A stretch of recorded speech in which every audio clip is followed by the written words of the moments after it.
Hey guys, welcome back to my channel. So this video, I want to go through my updated tier list after reaching trial rank 60 of Duet Abyss. And without further ado, let's get into the content. So I separated the tier list into not released yet, won't ever play again, decent but prefer not to play, strong, will play sometimes, one of the best, always play. So let's get into the ranking. So this guy, not released yet. This guy, not released yet. This girl, not released yet. This girl not released yet. Fina, where's Fina? Fina is not released yet. Fina not released yet. So Brenica strong. I will play sometimes. She's already strong at I0, and her introns doesn't actually do much for her. But the one thing about Brenica is that you need good demon wedges investment. So without good demon wedges, she is actually not so good. So she will be worse than Lisbo as a free character if you do not have good demon wedges. But with good demon wedges and both at I0, I believe Brenica is better than Lisbo, which goes into Lisbo. Lisbo, I think at I6, she will be better than Brenica, so I will put her as strong and above Brenica. I do not prefer to play Lisbo, but with the chainsaw tech that the Chinese players have found, you are able to go into A rank combo and then use Lisbo's charge E into S rank nuke very fast, and it will boost her up in the tier list. So with that chainsaw tech, she will be S tier, but without the chainsaw tech, she will be A tier. And I'm not sure if the chainsaw tech will be nerfed in the future, just because of the fact that Lisbo can abuse it. But again, S rank if you can abuse it, A rank if you cannot abuse it. But if you cannot abuse it, she's still better than Brenica. Daphne, what can I say? S tier for sure. She's very good with constant weapon users, which can proc her additional Anemo damage on dealing damage from the main DPS, and she can also heal, so she's very good. Hellfire, she's strong. I tested her out. She's actually stronger than what I expected, but I usually play her as support only, and she's honestly strong, but I don't prefer to play her. But I wouldn't put her to prefer not to play because there are worse characters. I'll put her as strong because sometimes I do like playing her, and she has good.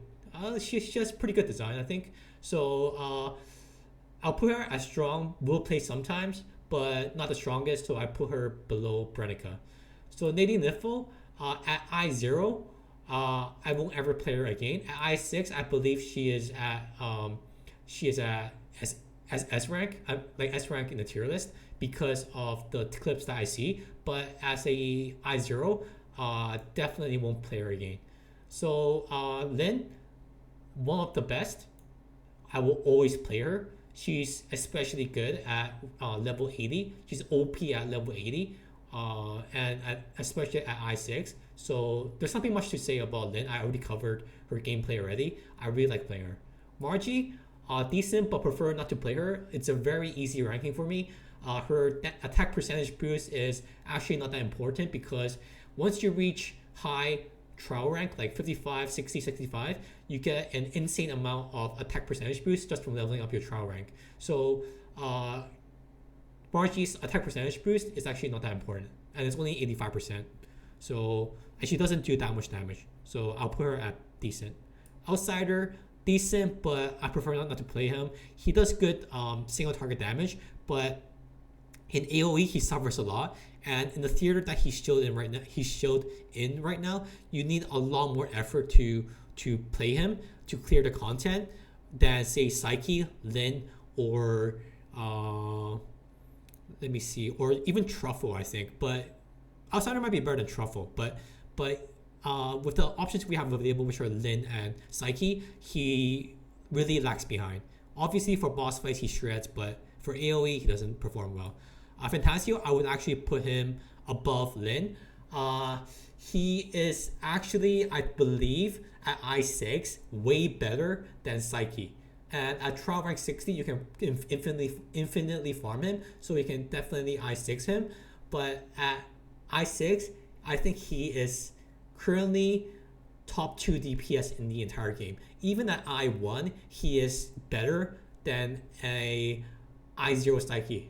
I believe, because you can maintain full uptime on him with I1, and he is a bit hard to play in the beginning, but once you get used to it, he is extremely easy to play, and he's very easy to build. You just build sanity and you just build attack percentage. So his best team will be Tibet and Truffle, but I already covered that in my previous video, so you can check it out if you want. But yeah, he's very good and he's a lot of fun to play. Psyche, I'll put her below Fantasio, just because you can I6 Fantasio, but you can't I6 Psyche without paying. So Psyche is really good for boss fights, but Fantasio is also good for boss fights and AoE. So Psyche and Fantasio are on par, but because you can I6 Fantasio for free, you cannot for Psyche. So I would put Fantasio above Psyche. If you can I6 both, I think Psyche would still be better. But at this point of the game, without spending and being at trial rank 60, I believe Fantasio at I6 is better than I2 Psyche.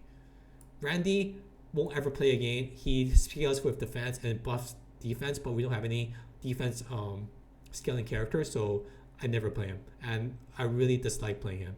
He doesn't feel well. He doesn't feel good to play. Rebecca, I know a lot of people like Rebecca, but I personally have Rhythm I2, so I never use Rebecca. So I would put her below Outsider and below Margie. I think she's actually quite bad, just because she does not do enough damage in the later stages of the game, and her elite and boss fighting capabilities are lacking. So I would put her at decent, but prefer not to play, and the lowest rank in the B tier.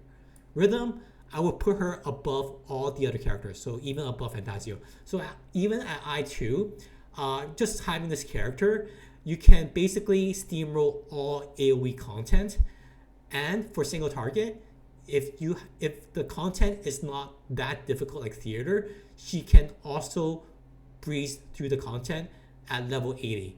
And with enough investment, I believe she will be the best character in terms of damage in AoE and average or decent in single target.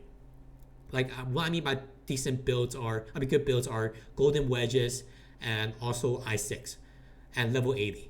So I believe she will be one of the top. I really like playing her, and she will be one of the first characters that I max out with all talents level 10. Sybil won't ever play again. I already covered the myth that Rhythm is I already debunked the myth that Sybil is not good with Rhythm. She is not good with Rhythm at all. So I don't know where. Well, I covered this in the other video, so you can watch that video if you want. I tested her out in that video. Tibet, one of the best, really strong. I would put her above Daphne now, because her skill damage percentage works for a lot of characters, and it also works for constant weapons, whereas Daphne only works for constant weapon characters. And which brings me to MC. She or he, I will rank he or her at S rank, but below Daphne, just because Daphne can heal, the MC cannot, and below Tibet because again, he or she only buffs constant weapons, same as Daphne, but Tibet can buff all characters with skill damage percentage.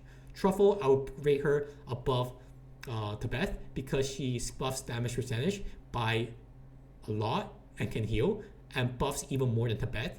So I would rate her above Tibet, and the top support in the entire game. Yale, I honestly, he's decent, but you know what? I'll put him above Outsider. He's decent and he's fun to play, but there's other better options. For example, Pyro, I would always use Lin, or even Hellfire. I'd actually use Hellfire instead of Yale. And I just think Yale is, I just don't like playing him. And I think his I6 is not that good. Yeah, so this is my tier list, and I hope you liked it. And I'll see you on the next one.